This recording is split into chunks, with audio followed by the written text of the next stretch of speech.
do this? You never listen to me!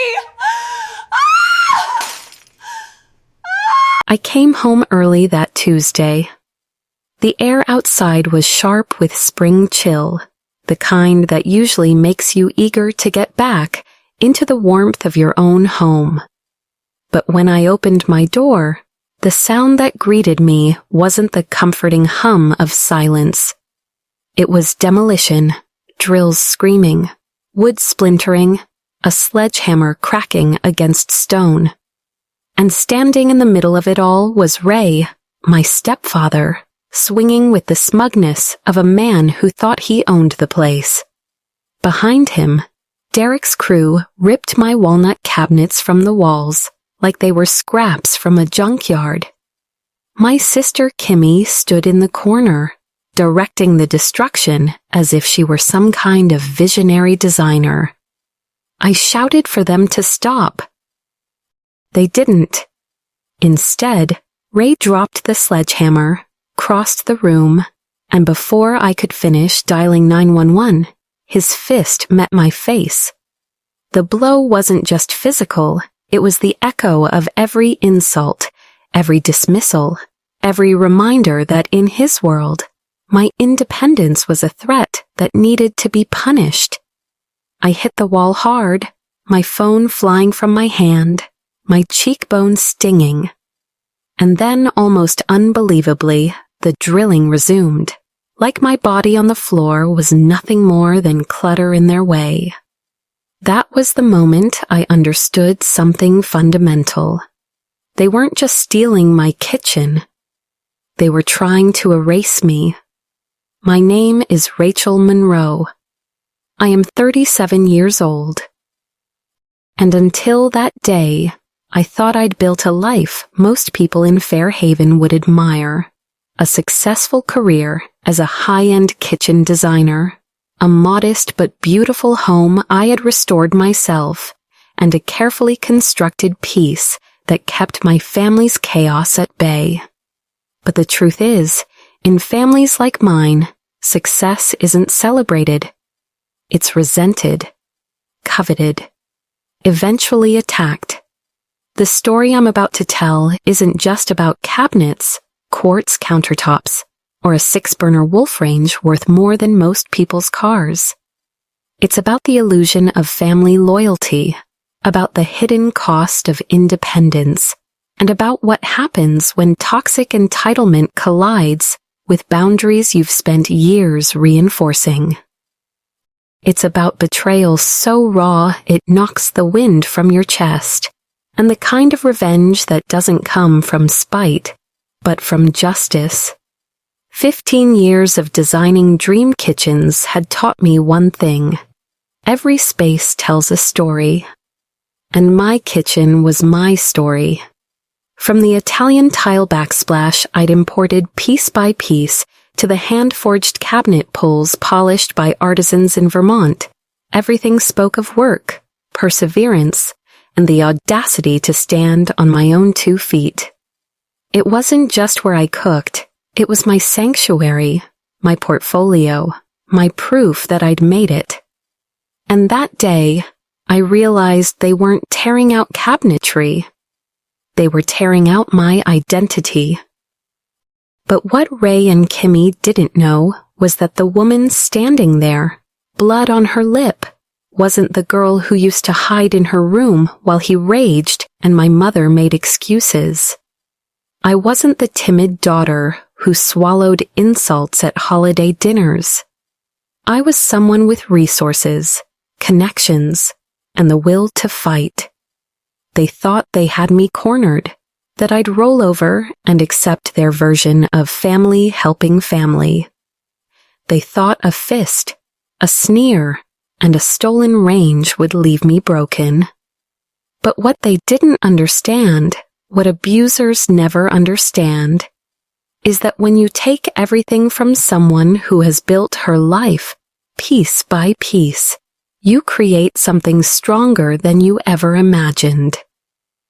So when I walked out of that house, clutching only my purse, cheeks throbbing, and saw Derek's crew loading my $15,000 wolf range, onto a pickup truck like it was scrap metal, I smiled. Through the pain, through the humiliation, through the raw fury, I smiled. Because I already knew. This was the beginning of their end.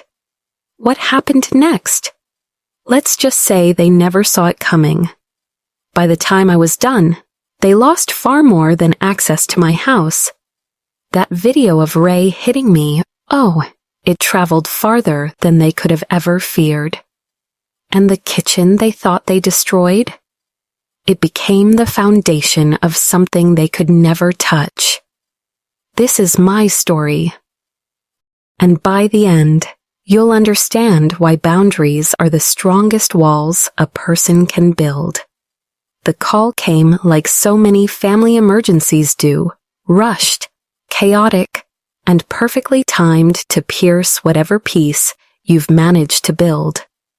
Kimmy's name flashed on my phone that afternoon while I was polishing a proposal for a historic district restoration.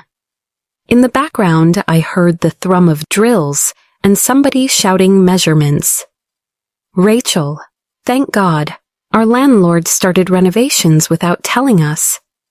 Walls are coming down. The kids are terrified. We have nowhere to go. It wasn't a request. Not really. It was a gravitational pull. Families like mine are very good at producing gravity. I've learned that in households ruled by charm and control, help is a script, not a conversation. Still, I pictured Bella's small sob in the background. Something tight in my chest loosened, and I said the thing that would come to haunt me. 1 week. And there are rules. I made them simple, clinical, as if rules could shore up common sense. No toys in the living room. No food outside the kitchen. No one touches anything in the kitchen. I repeated that last one because the kitchen wasn't just a room. It was my livelihood. The place clients saw the difference between nice and necessary. Kimmy breathed relief like it was oxygen. We'll be ghosts, she promised. That's the thing about ghosts. By the time you notice them, they're everywhere. At 6:15 p.m., the driveway rattled with more than one engine. I stepped to the window, expecting a minivan. I got a caravan. Kimmy's van, Derek's pickup stacked with equipment, and a third sedan from which 4 men unfolded. Boots, tool bags, familiar swagger. The kind of crew that fills a space just by measuring it. I opened the door before they knocked. What is this? I asked, though I already knew. Kimmy breezed past me, all gratitude and appraisal in the same glance. Derek's crew just needs to store tools for a few days, since our apartment's locked down. She was already touching my walls, testing my couch cushions like a home goods critic, with a ring light in her head. You've done something nice here, Rachel. Although this paint reads a little cold. Within minutes, my living room was a staging area. Tool bags thumped into corners. A tile saw materialized like an omen. Children's overnight bags looked suspiciously like the first wave of relocation. Derek moved through my house like he was on site, directing his men with gruff shorthand. Garage, he said. There's no space in the garage, I replied. Client samples. Living room then, Kimmy chirped, as easily as ordering takeout. One of the crew ducked his head from the hall bathroom and left behind a curl of cigarette smoke, a smell I hadn't had to manage since college.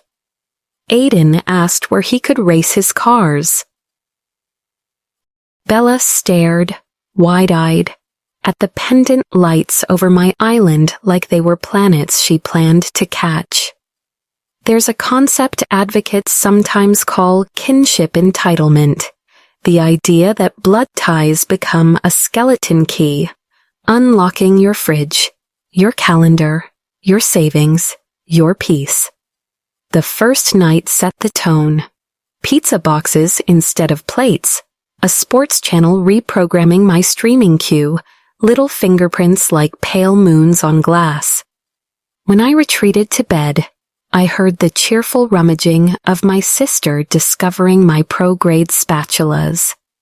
Small violations dress themselves in innocence, until the pattern forms and the picture is obvious. Day 2 made me an outsider inside my own home. The crew returned at dawn, my driveway now a convenient rendezvous point.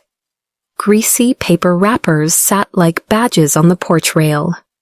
The coffee machine I babied ran like a diner's, espresso grounds dusting my previously immaculate counters. Kimmy curled on my couch in pajamas at noon, phone in hand, announcing the children needed a calm zone and the internet needed her presence. My temper, trained to stay cool, slipped one notch. "Don't you have anywhere to be?"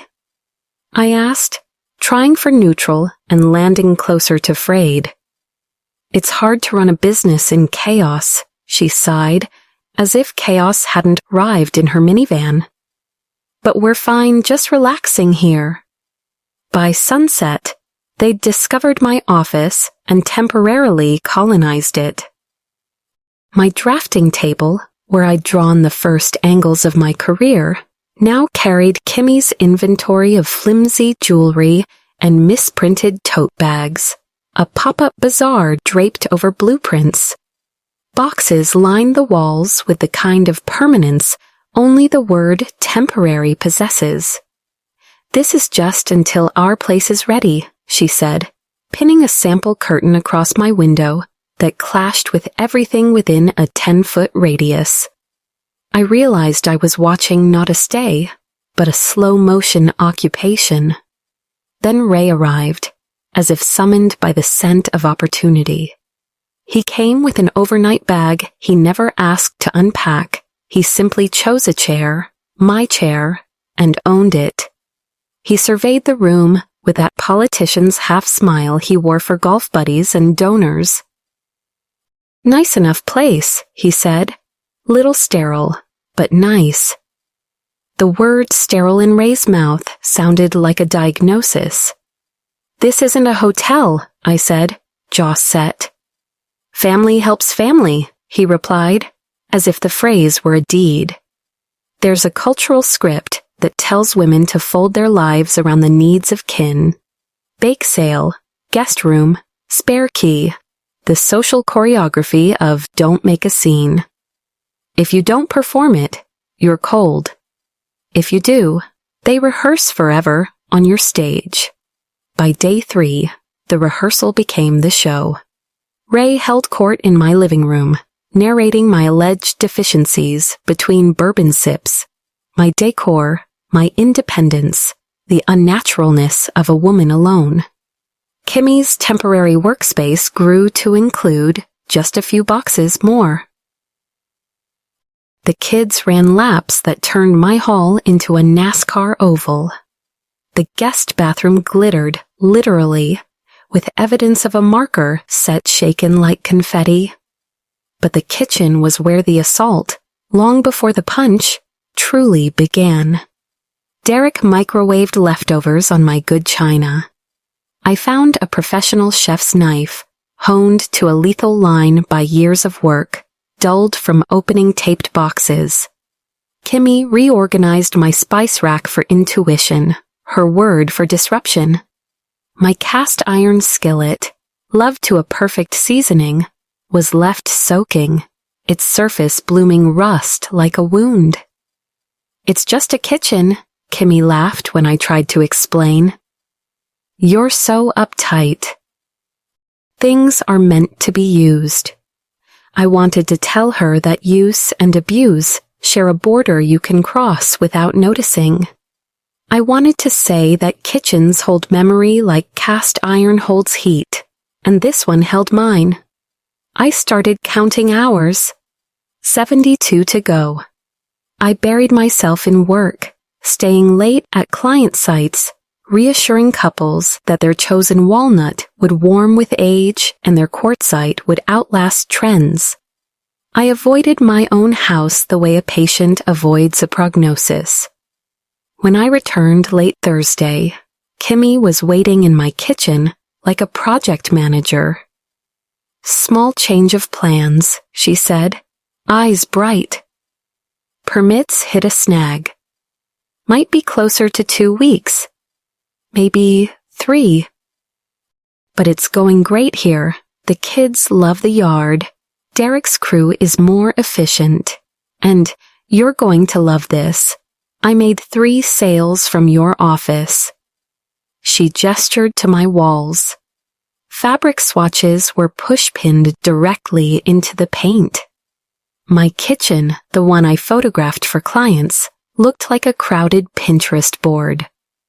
2 weeks? I asked, the words tasting like the metal of an old filling. "Maybe 3, she sang.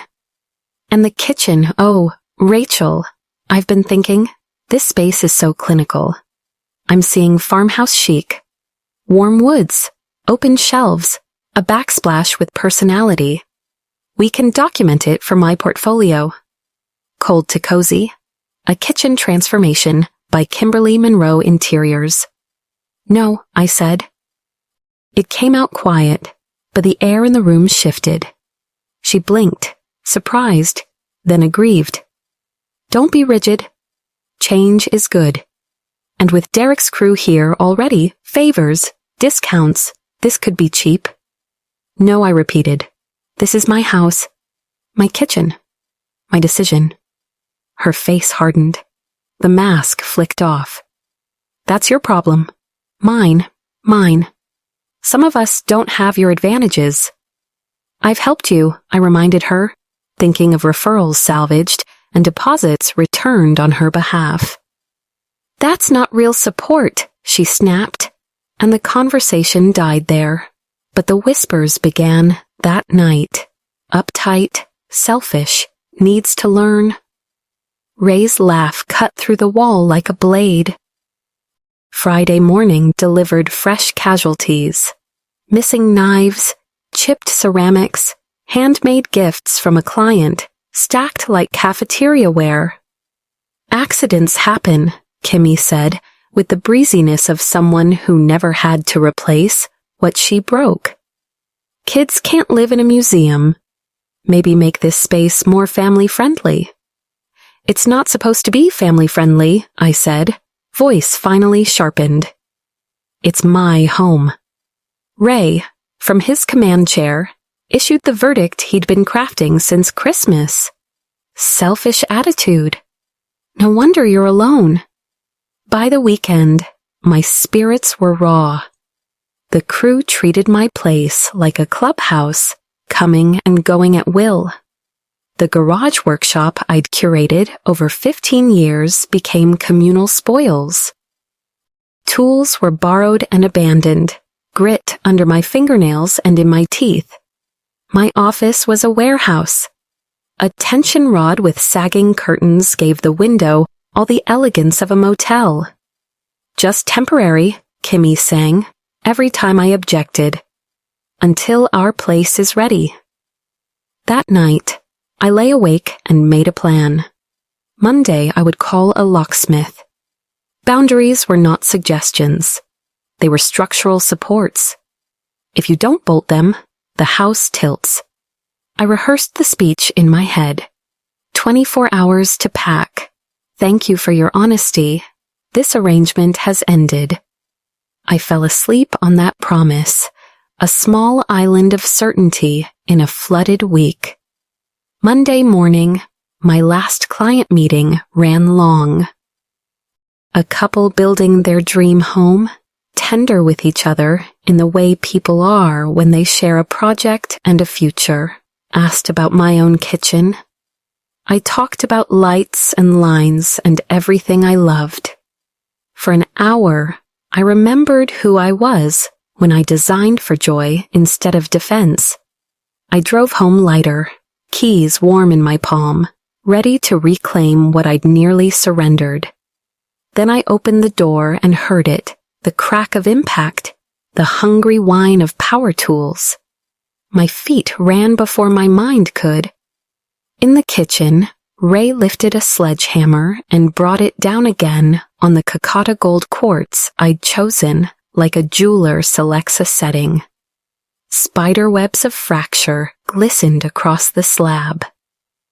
Derek's crew yanked drawers from their soft-close slides, doors from their hinges, the precise work of design undone by brute force. Kimmy stood by the fridge, directing a measurement like she'd been born with a blueprint in her hands. Surprise! She smiled. We decided to start the renovation. There are moments when your life splits into before and after. This was mine, and the way they looked at me, as if I were the obstacle to my own generosity, told me everything I needed to know about what would come next. The air in my kitchen smelled of dust and plaster, not food. Ray's sledgehammer rose and fell like a metronome of madness, each strike reducing my quartz countertop into a mosaic of ruin. Derek's crew moved in rhythm, wrenching walnut cabinet doors from their hinges, splintering what had taken me months to design and years to afford.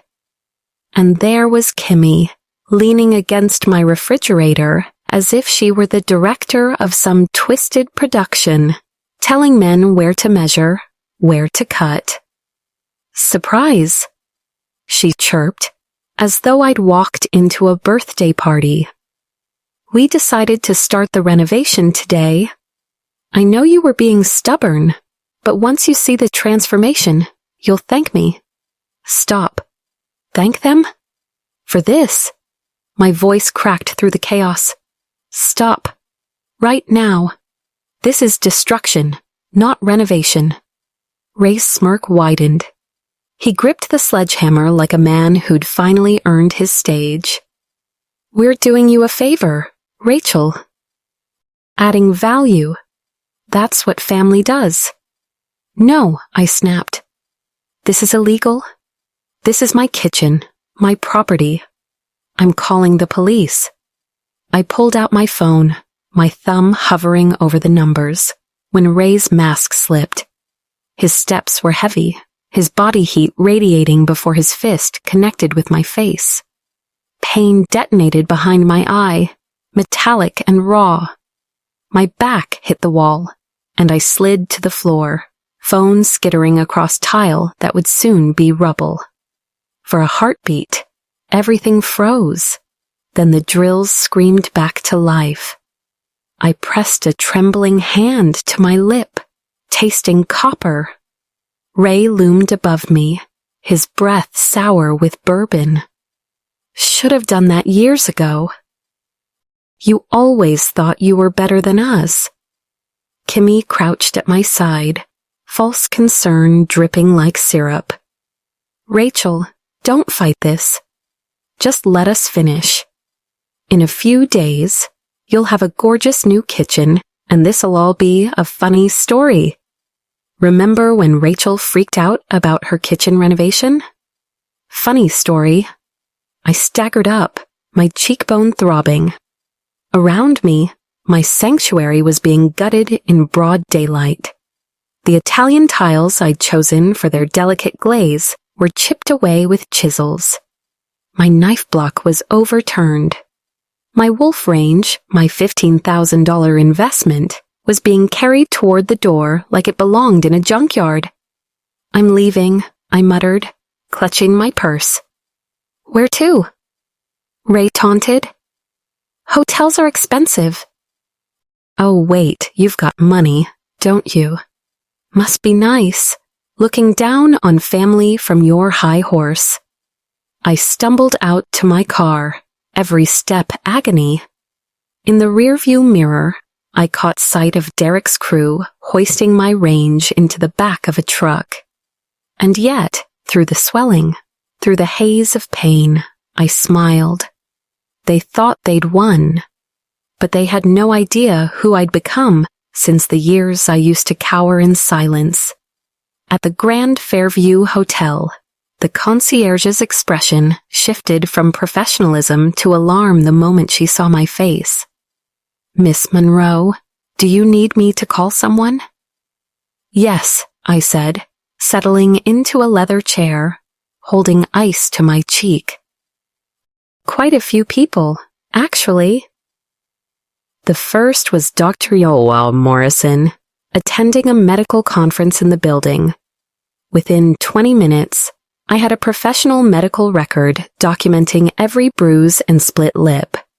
My second call was to James Whitman, my attorney, who listened quietly as I described the invasion and the assault. He typed furiously, then spoke in clipped precision. "Stay where you are. I'll dispatch an investigator to document everything. We'll pursue criminal charges, civil damages, restraining orders, the works."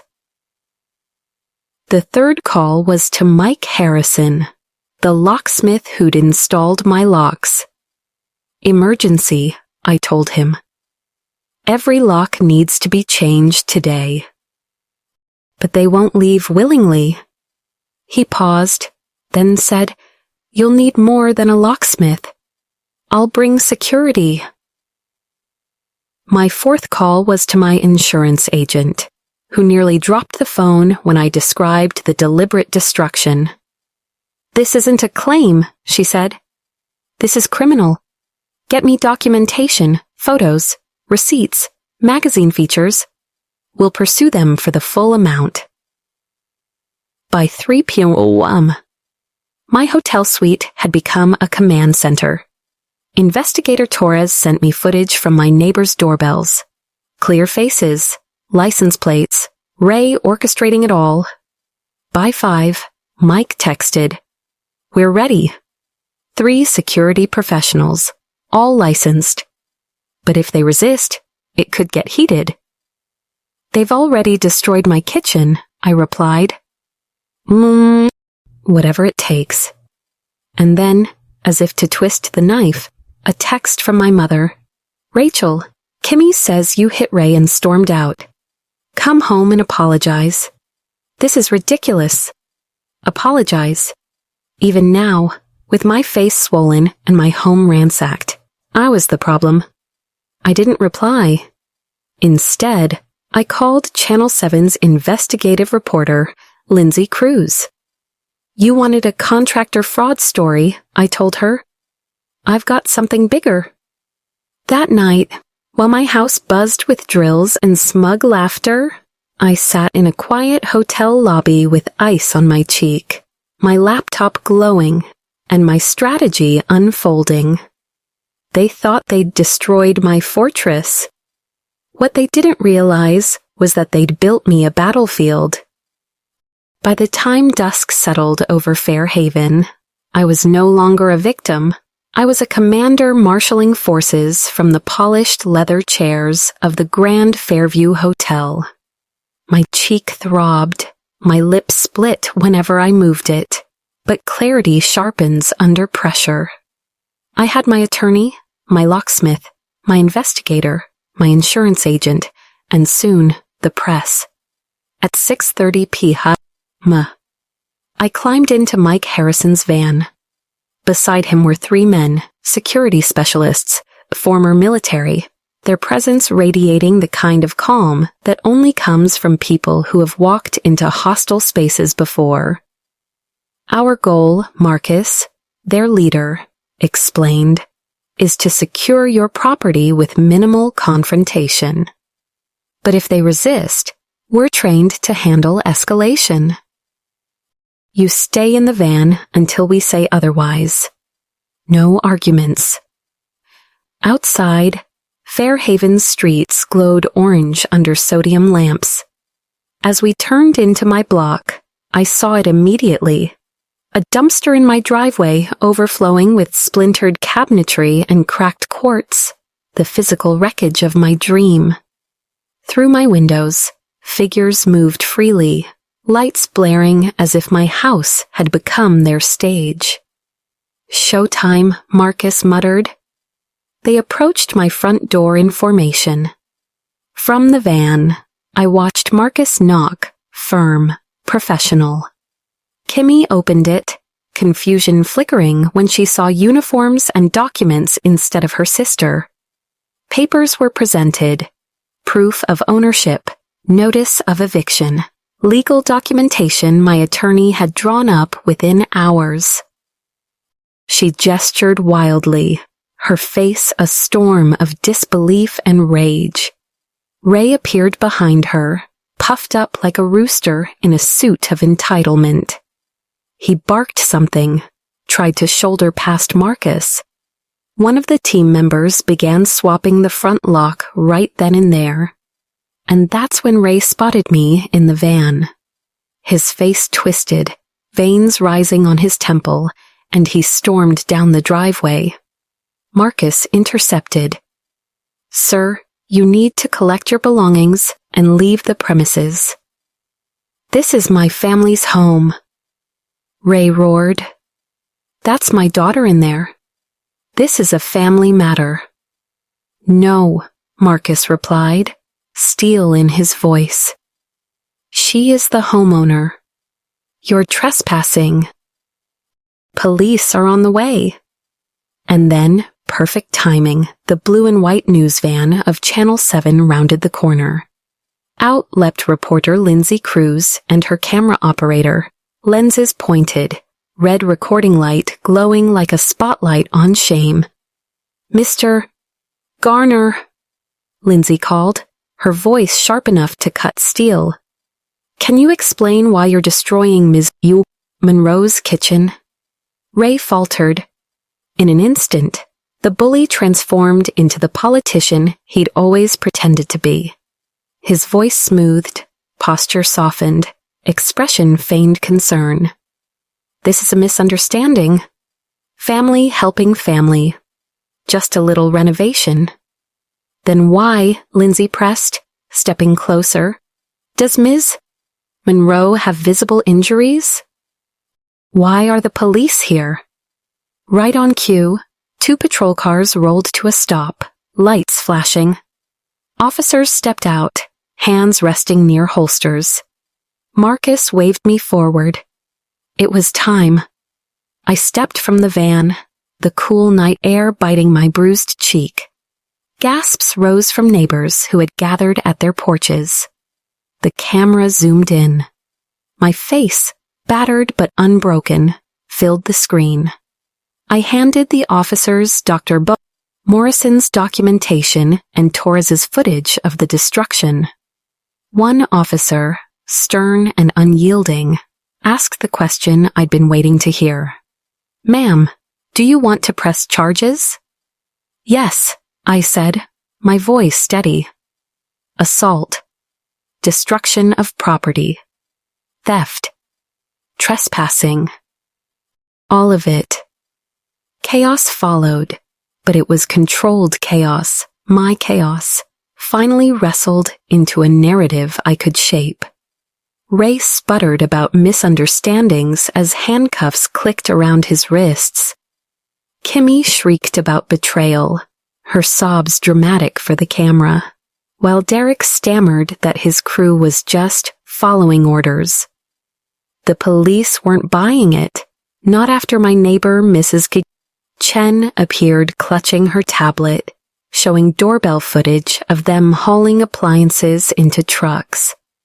The cameras drank in every angle, the wrecked kitchen visible through the windows, my swollen cheekbone glistening under street light, Kimmy's mascara-streaked face screaming about jealousy. The public image of family helping family disintegrated in real time. And in that moment, standing in the wreckage of what used to be my fortress, I felt something unexpected. Relief. They'd taken everything tangible. Yes, the countertops, the appliances, the dignity of my safe space. But they'd also given me something invaluable. Proof. proof that their entitlement was not love, their violence was not discipline, and their need for control would always destroy, not build. As the police cruisers pulled away, with Ray in custody, as Kimmy and Derek loaded their crying children into the van under Marcus's watchful eyes, as Lindsay's camera recorded the aftermath, I realized the truth. They hadn't destroyed me. They had freed me. The guilt I'd carried, the obligation to keep the peace, the weight of family as a leash, snapped clean that night. I didn't owe them dinners, favors, or forgiveness. I owed myself protection, respect, and justice. Lindsay approached, microphone poised. Ms. Monroe, how do you feel about what happened here today? I looked around at the chaos, at the pieces of my kitchen shattered on the lawn, at the locks already being changed by Mike's team, at the cameras capturing the very moment my life's narrative shifted. I feel free, I said. And for the first time in years, it was the truth. The morning after the arrests, I didn't wake up to the smell of coffee brewing in my beloved kitchen.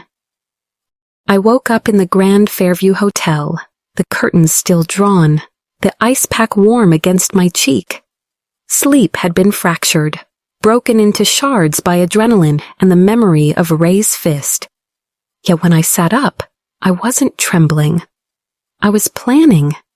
At 7 Sharp, James, my attorney, arrived at the hotel business suite with a briefcase fat with papers. He spread them across the table like a general unveiling maps before a campaign. We're going on the offensive, he said. Ray will be arraigned this morning for assault. With the medical report, the footage, and witness testimony, the charge is strong. He might make bail, but will push for strict conditions, no contact, stay away orders. What about Kimmy? I asked, my throat still raw. Her situation is murkier, but not much. She directed the destruction. That's conspiracy, destruction of property, and potentially fraud once we connect this to her past scams. And Derek's crew?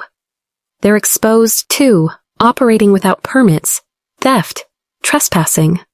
Some will flip, guaranteed. James had that gleam in his eye, the one that meant he smelled blood in the water. This isn't just a family fight, Rachel. This is criminal enterprise. By mid-morning, my insurance adjuster, Patricia Stern, joined us. She watched the video Torres had recorded, her jaw tightening with every frame. This wasn't negligence, she said. It's deliberate destruction. That kitchen alone? $90,000 minimum, not counting structural damage or stolen appliances. Her pen scratched across her notepad, numbers multiplying. We'll cover it, but we'll also pursue them for full reimbursement. Civil suits on top of the criminal charges. They won't just face jail, they'll face financial ruin. The numbers didn't shock me. 90,000, 100, even 200, those were dollars and cents. What staggered me was the realization this wasn't about money anymore.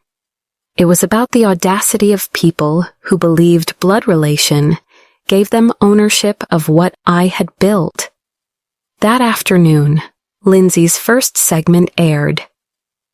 The footage of Ray swinging the sledgehammer, my bruised face in the glow of flashing police lights, Kimmy shrieking about betrayal. It all played across Fairhaven's televisions like a grim soap opera. My phone buzzed nonstop with messages from clients, colleagues, and even strangers. I saw what happened. Are you safe? You're an inspiration. I wish I'd stood up to my own family years ago. They called me selfish too, when I refused to let my brother move into my apartment. Thank you for showing me I'm not alone. The sympathy was overwhelming, but so was the backlash. Anonymous comments trickled in on social media. She destroyed her family over a kitchen. She's vindictive, not a victim. No wonder she's single. I could almost hear Ray's voice in those words, echoing the insults he'd hurled at Christmas dinner. But instead of shrinking, I let them fuel me. Every bitter comment was proof of why this story mattered. That night, Marcus escorted me back to my house. The destruction under daylight was worse than I'd imagined. My kitchen wasn't a crime scene, it was a battlefield. Shattered quartz glistened like bones in the dumpster. My grandmother's drafting table was disassembled, carelessly stacked in the garage. Even the living room bore scars. Paint swatches Kimmy had smeared across the wall, curtains pinned where they didn't belong, inventory boxes toppling like fortresses of failure. This isn't renovation, Patricia, the adjuster muttered behind me. This is vandalism. I stood in the center of the wreckage, fury burning into clarity. We're not rebuilding the same, I told the contractor who'd come to assess. We're building better, bigger. I want a kitchen that makes the old one look like a warm-up sketch. They'll see exactly what they tried to destroy and failed. The following days became a whirlwind of hearings and filings. At Ray's arraignment, he shuffled into court in handcuffs, his arrogance intact. His attorney tried to spin it as a family misunderstanding. But when the prosecutor played the footage of my bruised face, the judge's expression hardened. Bail was granted, but with strict conditions. No contact, no proximity to my property. One violation, and he'd be back behind bars. Kimmy's defense floundered. She wept in court, claiming she only wanted to help. But Torres's footage, plus statements from her defrauded clients, painted her as a serial manipulator. 3 of them agreed to testify. Deposits taken, jobs abandoned, reputations damaged. The licensing board opened an investigation into Derek's crew, their permits a patchwork of fraud. The media circus escalated. Lindsay did a follow-up segment, this time on the broader issue, family financial abuse. Experts explained how successful women often faced sabotage from relatives who resented their independence. My story, they said, was part of a pattern. And just like that, I wasn't alone anymore. A Facebook group formed. Successful Women Against Toxic Families. Hundreds of members shared stories. A brother who drained a sister's savings account. A mother who signed over her daughter's inheritance to a second husband. Cousins who claimed we're family as justification for theft. The solidarity was dizzying. For the first time, I wasn't the odd one out at holiday dinners.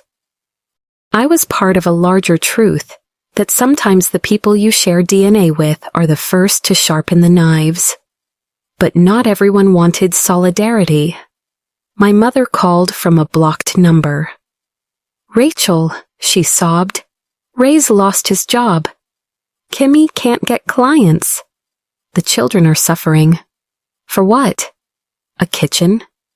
He assaulted me, Mom. He destroyed my home. You've always been so dramatic. One little tap, I laughed, bitter and sharp. One little tap that split my lip and left a medical report. One little tap that your husband delivered while destroying $90,000 of my property. That wasn't a tap. That was violence. She grew quiet, then whispered, "What am I supposed to do?" "Choose," I said simply. "But if you choose him over me again, don't expect me to be part of it." I hung up before she could answer. Then I blocked her number, Kimmy's, and every relative who thought guilt was a form of diplomacy. That night, alone in the hotel, I opened my laptop and typed out a single sentence for myself. I do not owe loyalty to people who abuse me. It was the first page of a new chapter. The days that followed were a blur of depositions, meetings, and phone calls that felt less like conversations and more like chess moves. Every time I thought the board was set, another piece shifted. Ray and Kimmy had always believed they could bend reality to their will, that if they screamed family loud enough, the world would excuse their behavior. But this time, the world was watching. Torres's investigation turned up gold. He spoke to neighbors who, at first, had assumed I'd authorized the renovation. But Mrs. Chen's doorbell footage told another story. Derek's crew hauling my wolf range into a pickup, Ray directing like a foreman of ruin, Kimmy filming TikToks against the backdrop of my gutted kitchen as if it were her own project. The footage was damning and viral. Within 48 hours, hashtags started trending. Fuck kitchen destroyer. Just boundaries matter. Family or fraud. Lindsay's follow-up piece hit harder. She framed it not as a quirky domestic dispute, but as a systemic issue. When success becomes a target, why some families sabotage their own.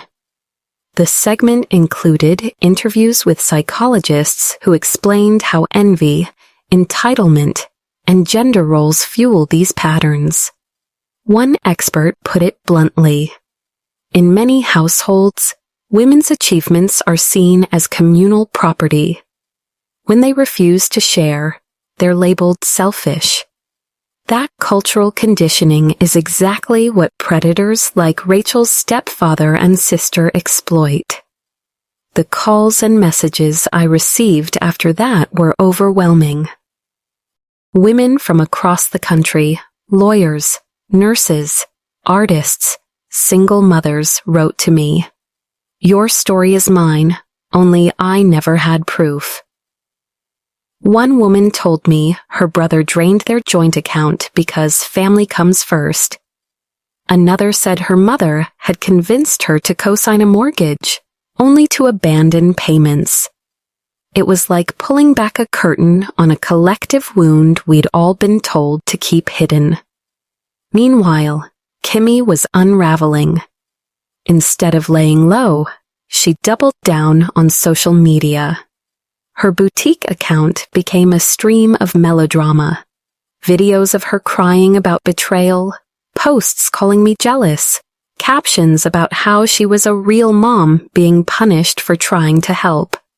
One post read, "She has nothing but her career and cold kitchen." I have children. Doesn't that matter more? Screenshots flew across the internet, each post dissected, mocked, turned into memes. Real mothers steal appliances? One tweet joked. Another superimposed her words over a picture of a wrecking ball. "She has countertops. I have children." James, my attorney, was thrilled. "She's making our case for us," he said, stacking printouts. Every rant, every denial, it all shows lack of remorse and entitlement. No jury will sympathize with this. Ray, on the other hand, tried silence. Out on bail, he played the role of stoic victim. But behind closed doors, Torres uncovered more: misuse of his city planning position, shady permits granted to Derek's crew, even city-owned equipment showing up in Mrs. Chen's footage. This isn't just domestic, Torres told me. It's corruption. He's going down hard. And then came the first civil lawsuit filing. James dropped the stack of documents in front of me with a grim smile. We're suing them for $300,000. Property destruction, theft, emotional distress. With insurance covering the basics, this is about accountability. They won't just go to jail. They'll be bankrupt. I should have felt triumphant. Instead, I felt hollow. Numbers couldn't measure the way it felt to walk through my house and see Kimmy's sample curtains dangling over my broken drafting table, or to hear echoes of Ray's laugh in my head, that bourbon-soaked chuckle as if my pain were a punchline. But something else filled the hollow space, resolve. One evening, as I sat in the hotel lobby with my laptop, I opened an email from a woman in Chicago. She'd read Lindsay's article and confessed, "My sister's been living in my condo for 3 years. She doesn't pay rent. She tells everyone it's hers. After watching your story, I've hired a lawyer. Thank you for giving me courage." That was the spark. I started collecting these messages, saving them in a folder titled Why We Fight. Within weeks, the idea had crystallized. A legal fund for women trapped in similar situations. James connected me with pro bono attorneys who'd seen enough of these cases to know they weren't anomalies. We drafted the framework for what would become the Independent Women's Legal Fund, a foundation to help those who couldn't afford what I could. While I was building, Kimmy was crumbling. Reporters hounded her. Clients abandoned her. Derek filed for divorce, citing her pattern of reckless behavior in court documents that leaked to the press. Her once carefully curated image of mompreneur dissolved into a caricature, entitled manipulative, toxic. And Ray? His world was collapsing, too. The city suspended him pending investigation. Old enemies surfaced with stories of his corruption. Even his golf buddies kept their distance once footage of him winging that sledgehammer hit the evening news. But the most shocking shift came from my mother. For years, she'd excused Ray's temper, minimized Kimmy's schemes, and begged me to be the bigger person. Now, she called me from her sister's house in Portland. Her voice was smaller than I'd ever heard it. "Rachel," she whispered, "I think I want to leave him. I don't know how. I haven't worked in 20 years. Everything's in his name. Where would I go?" I froze. After decades of being complicit, was she finally waking up? "Do you want out?" I asked carefully. I don't know. But for the first time, I see it. How he manipulates. How I enabled him. I'm ashamed. It wasn't forgiveness, not yet. But it was a crack in the wall. And for the first time in years, I didn't hear her defending him. I heard her fear. "Mom," I said softly, "I'll have James call you. Not about my case, about your options. You don't have to live like this." When I hung up, something shifted in me. This wasn't just my fight anymore. It was bigger, about every woman silenced at a dinner table, every daughter told she was dramatic, every sister guilted into sacrifice. They had tried to destroy my kitchen, my sanctuary, my proof of independence. But what they built instead was momentum, a movement. And for the first time, I wasn't just defending myself. I was leading the charge. The courthouse in Fair Haven smelled of old wood and dust. the kind of place where history and judgment mixed in the air. 6 weeks after that terrible day, I sat in the witness box, the jury's eyes fixed on me as the prosecutor guided me through every painful detail. "Tell us what you saw when you returned home, Monroe." I swallowed, steadying my voice. "I saw my stepfather, Ray Garner, swinging a sledgehammer into my quartz countertops. I saw my sister, Kimberly Patterson, directing a crew as they ripped out my custom cabinets. When I tried to stop them, Ray hit me. He struck me across the face with his fist. Gasps rippled through the courtroom.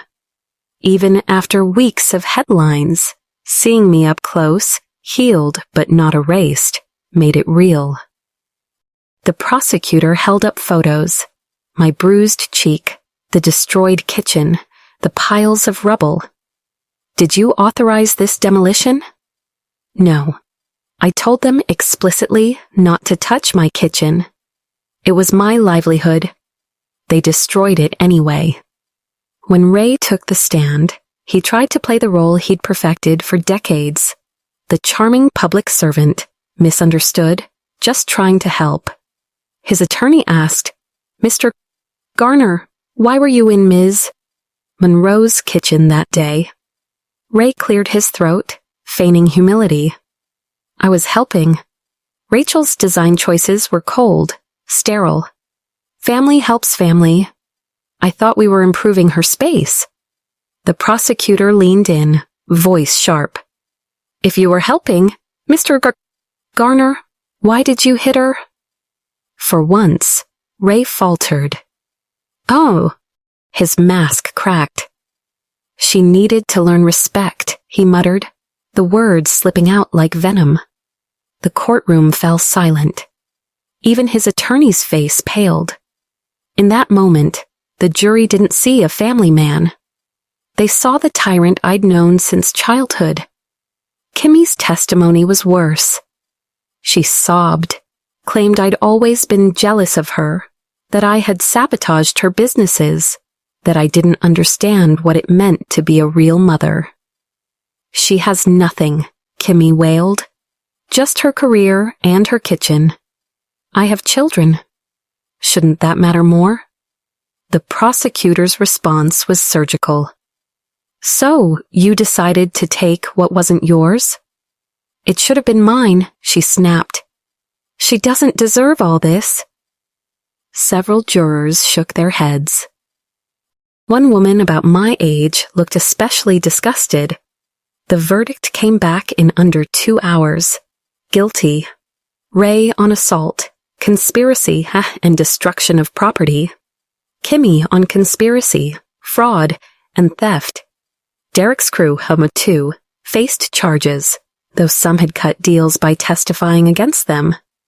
At sentencing, I was allowed a victim impact statement. I stood, my voice steady, though my hands trembled. "They didn't just destroy a kitchen," I said. "They destroyed my sense of safety. They weaponized family ties to justify violence and theft. For years, I was told I was dramatic, selfish, cold. But the truth is simple. I set boundaries, and they chose to break them. This isn't about granite and cabinets. It's about abuse disguised as love." And it ends here. The judge's gavel fell like thunder. Ray, 4 years. Kimmy, 3. Restitution ordered, assets seized. As deputies led them away, Kimmy turned back one last time. Her eyes weren't pleading, they were burning with hate. "This isn't over," she mouthed. But for me, it was. The months that followed weren't easy. Reconstruction crews swarmed my house. Insurance adjusters combed through receipts. Lawyers drafted documents. Yet amidst the rubble, something extraordinary grew. The Independent Women's Legal Fund launched quietly, then exploded. What began as an idea in a hotel lobby became a lifeline for others. Donations poured in. Attorneys volunteered. Survivors from across the country reached out. Your story gave me courage, their emails read. I finally said no. We set up safe housing for women forced out by predatory relatives. We funded lawsuits for those who couldn't afford attorneys. And slowly, the narrative shifted. No longer vindictive sister ruins family, but successful women fighting back against family abuse. The media frenzy reached its peak when 60 Minutes called. Anderson Cooper himself interviewed me in my restored kitchen. Cameras lingered on the Patagonian quartzite, gleaming under soft light, the very space that had once been rubble. This isn't just about one family, Anderson told the audience. It's about a pattern, successful women punished by those closest to them. The episode went viral. Donations doubled. Laws were proposed. Politicians called for reform. And suddenly, my private nightmare became public momentum. 1 year after the destruction, I hosted a housewarming party. My new kitchen was more beautiful than ever. Walnut carvings, rare stone, a range that outshone the one they'd stolen. Friends, clients, fellow designers gathered, glasses of wine catching the light. Do you regret any of it? Someone asked. No, I said, without hesitation. They showed me who they really were. And I showed myself who I could be, someone who won't accept abuse, even from family. My phone buzzed with a text from Derek. A photo of Aiden and Bella at their new school in Arizona, smiling. Counseling is helping. They're adjusting. Thank you for giving us a chance to start over. I stared at the image, my throat tightening. The children had been innocent in all this. Victims, too. And maybe, just maybe, breaking the cycle for them was the greatest victory of all.